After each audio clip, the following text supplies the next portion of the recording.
নমস্কাৰ কেবাজনো ভিউয়াৰ্সে মোক কৈ আছিল যে আমি কনভাৰসেশনত কেনেদৰে পাষ্ট টেন্স ব্যৱহাৰ কৰিব পাৰো তাৰ ওপৰত এটা ডিটেইলছ ভিডিও বনাব লাগে গতিকে আপোনালোকৰ ৰিকুৱেষ্ট মৰ্মে আজিৰ এই ভিডিওটো প্ৰস্তুত কৰিছো এই ভিডিওটোত মই আপোনালোকক কম আমি পাষ্ট টেন্স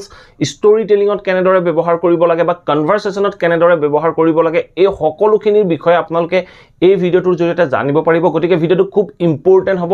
এই ভিডিওটোত ইনক্লুড হোৱা প্ৰত্যেকটো পইণ্টে খুব ইম্পৰ্টেন্ট আপোনালোকে ভিডিওটো স্কিপ নকৰাকৈ হেকলৈকে চাই থাকক আৰু আপোনালোকে definitely জানিব পাৰিব আমি past tense কেনেদৰে story telling বা কোনবোৰ সিচুৱেচনত আমি কথা পাতোতে past tense ব্যৱহাৰ কৰিব লাগে আৰু যদি ভিডিওটো চাই ভাল পাই লাইক আৰু শেয়াৰ কৰি যাবলৈ নাপাহৰিব আৰু যদি চেনেলটো সাবস্ক্ৰাইব কৰা নাই সাবস্ক্ৰাইব কৰি অল নটিফিকেশন অন কৰি লব আৰু যদি আপোনালোকে অনলাইন মাধ্যমৰ জৰিয়তে স্পোকেন ইংলিশ শিকিব বিচাৰে তেতিয়া হলে স্ক্ৰিনত ওলাই থকা নাম্বাৰটোত আপোনাৰ নাম আৰু এড্ৰেছ WhatsApp কৰক আমাৰ ফালৰ পৰা আপোনাৰ ক্লাছৰ সবিশেষ জনোৱা হ'ব গতিকে আহক এতিয়া আমি past tense conversation বা story telling কেনেদৰে ব্যৱহাৰ কৰিব পাৰো তাৰ বিষয়ে জানিবলৈ যত্ন কৰো এতিয়া কথা হল আপুনি যেতিয়া কোনোবা এটা ঘটনাৰ বিষয় বা আপোনাৰ লাইফৰ কিবা এটা ইভেন্টৰ বিষয় আপুনি কোনোবা এজন ব্যক্তিক কৈছে বা বৰ্ণনা কৰিছে তেনে ক্ষেত্ৰত সদায় মনত ৰাখিব আপুনি সেই ঘটনাটো বা সেই ইভেন্টৰ বিষয় বৰ্ণনা কৰোতে আপুনি প্ৰত্যেকটো বাক্য past tense ব্যৱহাৰ কৰিব লাগিব আপুনি প্ৰেজেন্ট টেন্সত আপোনাৰ ঘটনাটোৰ বিষয় বৰ্ণনা কৰিব নোৱাৰে সো আপুনি যেতিয়া কোনো এটা ঘটনা বা কোনো এটা ইভেন্টৰ বিষয় বৰ্ণনা কৰো তাক কোৱা হয় ষ্টৰী টেলিং সো আমি কেনেদৰে কম সো মই এটা আপোনালোকক ঘটনা কৈ লওঁ সো ধৰক মই ক'ব পাৰো যে মই বজাৰলৈ গৈছিলো ধৰক ৰাস্তাৰ কাষত গছ এজোপাৰ তলত এজন বুঢ়া মানুহ লগ পালো বুঢ়া মানুহজন গছজোপাৰ তলত বহি আছিল মই তেখেতৰ কিবা অসুবিধা আছে নেকি হুদিলো তেখেতে মোক ক'লে যে মই ৰাস্তাটো পাৰ হ'ব পৰা নাই তাৰ পিছত ধৰক মই তেখেতৰ হাতখন ধৰি তেখেতক ৰাস্তাটো পাৰ কৰাই দিলো এইটো মোৰ এটা ঘটনা বা মোৰ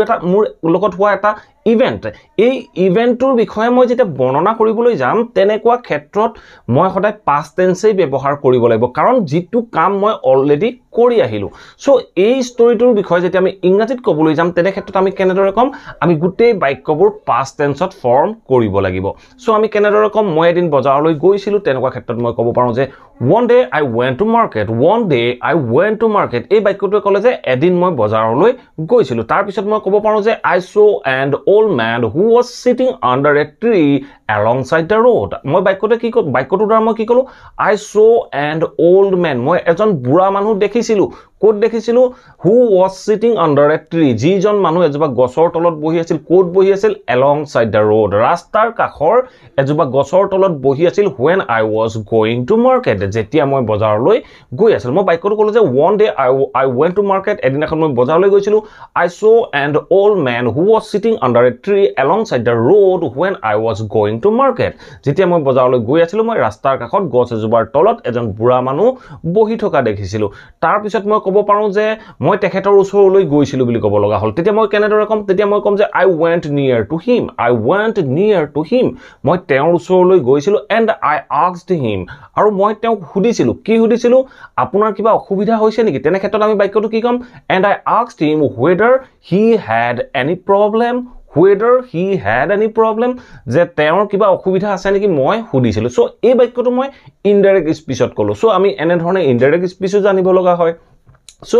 নেক্সট পইণ্টটো আহিলে ধৰক তেখেতে মোক ক'লে যে মই ৰাস্তাটো পাৰ হ'ব পৰা নাছিলো সো তেনে ক্ষেত্ৰত মই বাক্যটো কেনেদৰে কম তেনে ক্ষেত্ৰত মই বাক্যবোৰ প্ৰত্যেকটো বাক্য মই past tenseত ক'ব লাগিব তেতিয়া মই কম যে he told me that বা he said to me that he couldn't cross the road তেওঁ ৰাস্তাটো পাৰ হ'ব পৰা নাছিলে then I held his hand তেতিয়া মই তেওঁৰ হাতখন ধৰিছিলো সো চাওক বাক্যটো মই past tenseত কৈছো I holdৰ হলনি মই held কৈছো সো আপোনালোকো এনেদৰে past tenseত ক'ব লাগিব আপোনালোকে ক'ব লাগিব then I held his hand and I helped him to cross the road আৰু তাৰ পিছত মই তেখেতক ৰাস্তাটো পাৰ হ'বলৈ সহায় কৰিছিলো এনেদৰে আমি ষ্টৰী টেলিং কৰিব লাগে বা কোনো ঘটনাৰ বিষয়ে বৰ্ণনা কৰিব লাগে এতিয়া আমি কনভাৰসেশনত আমি কেনেদৰে past tense ব্যৱহাৰ কৰিম সো আমি যেতিয়া ইংৰাজীত কথা পাতো আমি যেতিয়া কোনোবা এজন মানুহৰ লগত কথা পাতিব লগা হয় বা আপুনি অসমীয়াতে কথা পাতি থাকোতে আপুনি হয়তো নিশ্চয় লক্ষ্য কৰিছে যে আপুনি বহুত বাক্য past tenseত কয়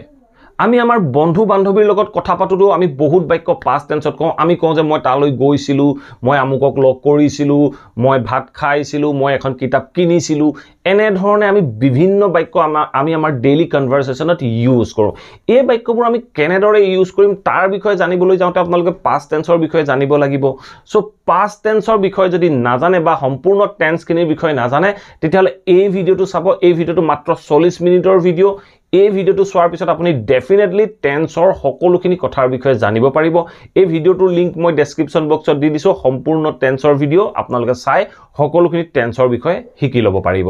সো এতিয়া সক আমি যেতে পাষ্ট টেন্সত কোনো এটা টপিকৰ ওপৰত বা কোনোবা এজন ব্যক্তিৰ লগত কথা পাতিব লগা হয় তেনে ক্ষেত্ৰত কেইটামান কথা মনত ৰাখিব আপুনি পাষ্ট টেন্সৰ যিকোনো বাক্য আপুনি নিগেটিভত ক'বলৈ বা ইন্ট্ৰোগেটিভত বা প্ৰশ্ন সুধিবলৈ যাওঁতে আপুনি ডিড ব্যৱহাৰ কৰিব যদি বাক্যটোত বি ভাৰ্ব বা হেল্পিং ভাৰ্ব নাথাকে তেনেকুৱা ক্ষেত্ৰত ডিড ব্যৱহাৰ কৰিব নিগেটিভ হলে ডিডন্ট ক'ব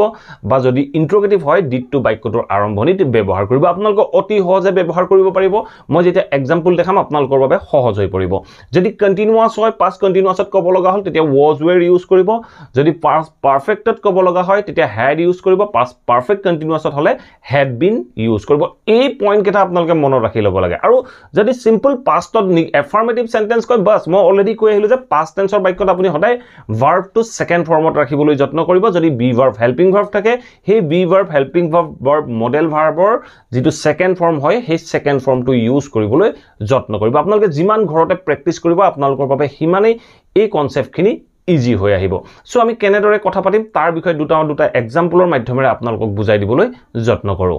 ধৰক আপুনি কোনোবা এজন মানুহ লগ পালে মানুহজনক আপুনি সুধিব লগা হল যে আপুনি কালি অফিস গৈছিল নে আপুনি কালি অফিস গৈছিল নে বুলি সুধিব লগা হল সো আপুনি পাষ্ট টেন্সত সুধিছে কালি যোৱা কালি গৈছিল নে বুলি সুধিছে সো তেনে ক্ষেত্ৰত আপুনি বাক্যটো ইন্ট্ৰোগেটিভ হয় গৈছিল নে সো তেনেকুৱা ক্ষেত্ৰত আপুনি ডিড ইউজ কৰিব সো ডিড ইউজ কৰি আপুনি বাক্যটো আৰম্ভ কৰিব আপুনি ক'ব পাৰে যে Did you go to office yesterday? Did you go to office yesterday? আপুনি মানে যোৱা কালি অফিসলৈ গৈছিল নে সো তেনেকুৱা ক্ষেত্ৰত মানুহজনে কি বুলি উত্তৰ দিব মানুহজনে উত্তৰ দিব যে হয় yes নহয় no সো আপোনাক ক'ব পাৰে যে হয় মই গৈছিলো নাই মই যোৱা নাছিলো তেনে ধৰণে ক'ব যদি যোৱা নাছিলো বুলি কয় আপোনাক কি ক'ব no I didn't go to office yesterday I didn't go to office yesterday মই যোৱা কালি অফিসলৈ যোৱা নাছিলো যদি আপোনাক মানুহজনে ক'ব লগা হয় যে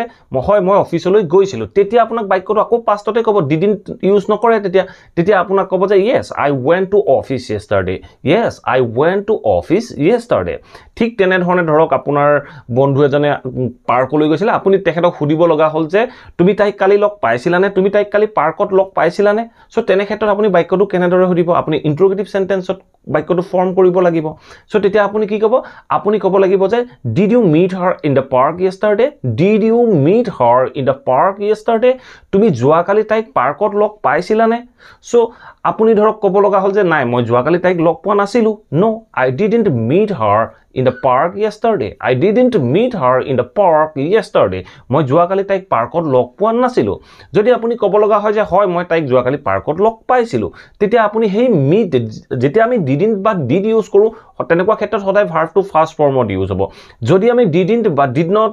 বা আমি did ইউজ নকৰো তেতিয়া আমি ভাৰ্ব টু সদায় সেকেন্ড ফৰ্মত ইউজ কৰিম তেতিয়া আমি কম যে yes I met her in the park yesterday এটা সক এই বাক্যখিনি আমি wh ওয়ার্ড ইউজ কৰিব পাৰো আপোনাক যেটো wh ওয়াৰ্ড দৰকাৰ হয় আমি প্ৰথম বাক্যটো কৈছিলো যে did you go to office yesterday did you go to office yesterday মানে আপুনি যোৱা কালি অফিসলৈ গৈছিল নে সো আপুনি ক'ব পাৰে যে আপুনি যোৱা কালি অফিসলৈ কেনেকৈ গৈছিল আপুনি ক'ব পাৰে সো কেনেকৈ বুলি কওঁতে আপুনি ব্যৱহাৰ কৰিব লাগিব how সো বাক্যটোৰ আগত আপুনি how টো ব্যৱহাৰ কৰি দিলে হল আপুনি ক'ব পাৰে যে how did you go to office yesterday how did you go to office yesterday মানে আপুনি যোৱা কালি অফিসলৈ কেনেদৰে গৈছিল বা কিহেৰে গৈছিল তেনেকুৱা ক্ষেত্ৰত আমি how did you ব্যৱহাৰ কৰিব পাৰো এই বাক্যটোত আপোনাক যেটো wh ওয়াৰ্ড দৰকাৰ হয় সো আমি বাক্যটো কৈছিলো যে did you meet her in the park yesterday did you meet her in the park yesterday তুমি যোৱা কালি তাইক পাৰ্কত লগ পাইছিলা নে যদি এই বাক্যটোত আপুনি ক'ব বিচাৰে যে তুমি যোৱা কালি তাইক ক'ত লগ পাইছিলা তেনেকুৱা ক্ষেত্ৰত where লাগিব সেই where টো আপুনি বাক্যটোৰ আৰম্ভণিত ব্যৱহাৰ কৰি দিলে হল আপুনি ক'ব পাৰে যে where did you meet her Where did you meet her yesterday? এনেদৰে আপোনালোকে ক'ব পাৰে Where did you meet her yesterday মানে হল তুমি তাইক যোৱা কালি ক'ত লগ পাইছিলা এনেদৰে আমি বিভিন্ন